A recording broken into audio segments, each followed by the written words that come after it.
Greetings, listeners. Hope you're all doing well. Have you seen that video by my friend Alias called Christians Just Can't Handle the Truth? And by the way, thank you very much for that shout out, GWO. Alias.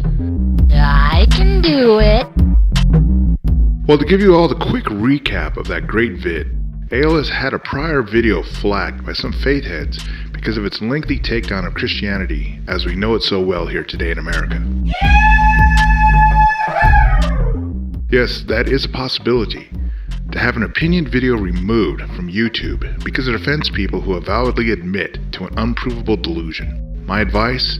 Don't be in such a rush to make that Truth About Santa Claus video, Alias. When you watch these videos, the kneelers that hate and then subsequently pool their resources to get it removed from being freely viewed by anybody, would it ever cross your mind to ask them, just what do you Christians really want to hear?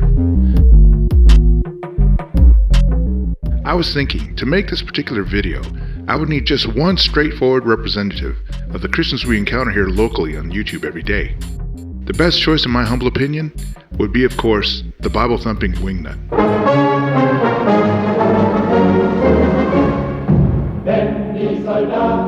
Why Tim?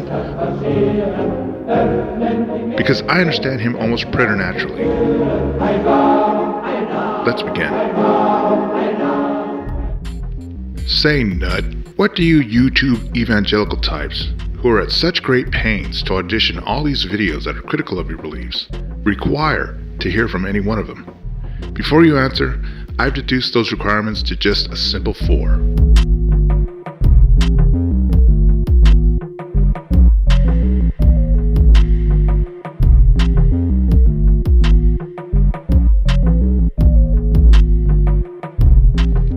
Any one of these ingredients would probably be more than enough fealty in a supposed, quote, critical, end quote, video that would align quite well with your Christian worldviews. The first, to exclaim Jesus is real, is overarchingly separate from the others, of course. It is that vile admission towards the entire faith itself, while the other 3 are merely rewards for the adherent.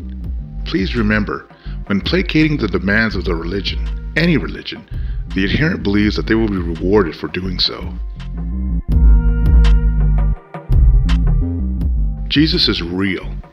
Jesus is real. Okay, nut, you have to possess a very elastic definition of the word real for this kind of statement. Simply, for the Christian believer, it's a slogan. Have you heard of Coke, it's the real thing, or have it your way, have it your way, have it your way at Burger King. May I help you, sir?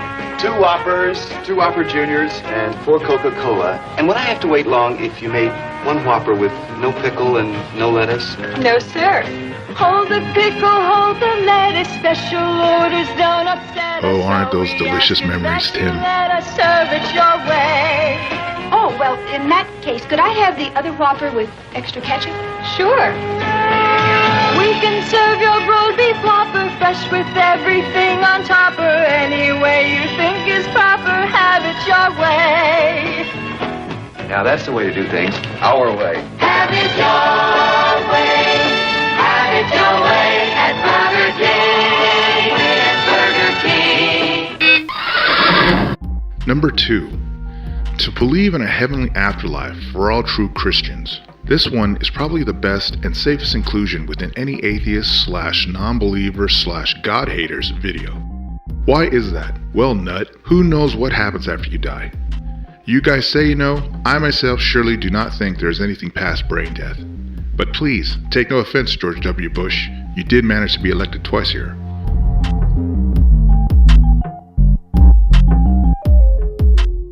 Number 3. To proclaim that belief in Christianity is the right choice. Here's some news, nut. Every religion says it's the right choice. You can walk into a mosque, a synagogue, a church, chapel, temple, what have you. As long as you put some shekels in the till, you're doing the right thing, buddy. Although I did think that racism might play a factor depending on its situation. If you're an African American and going to an all-white congregational church, they might tell you afterwards that there are some better options for you elsewhere. But if you're a honky going to a black church, all that might happen is you might get shunned at your next Amway meeting. Or worse. Number 4. To claim that God will truly help those who have faith in Him. This of course brings to mind that Gerald Reynolds fanboy video that I made earlier on this year. The amputee prays for his legs to grow back, and do they? So I think this last piece probably won't ever factor towards any benefit of that critical video. Yes, Nut, I will admit to the fact that God has helped many a fall down drunk keep off the roads and save lives.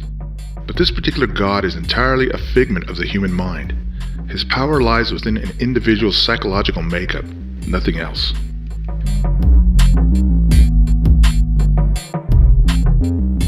Everybody seems predisposed to having an outside agent help them. We are social creatures who always desire optimum outcomes when dealing with our shared reality. Tim, what distinguishes non-believers from believers has nothing to do with this inclination we all share.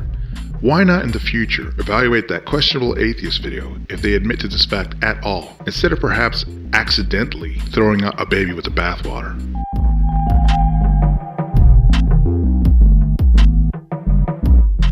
Finally, please allow me to bring up my favorite Bible verse that deals with you and/or your fellow flaggers' many concerns about videos critical of Christianity.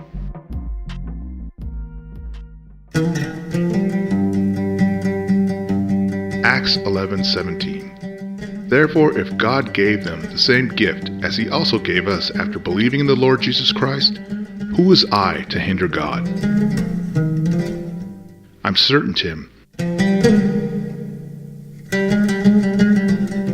this can also apply to non-believers as well. Your fellow YouTuber, Bunto Skiffler. Take care.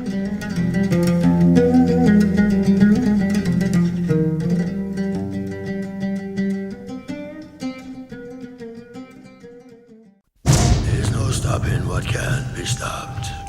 No killing what can't be killed. Something out there waiting for us.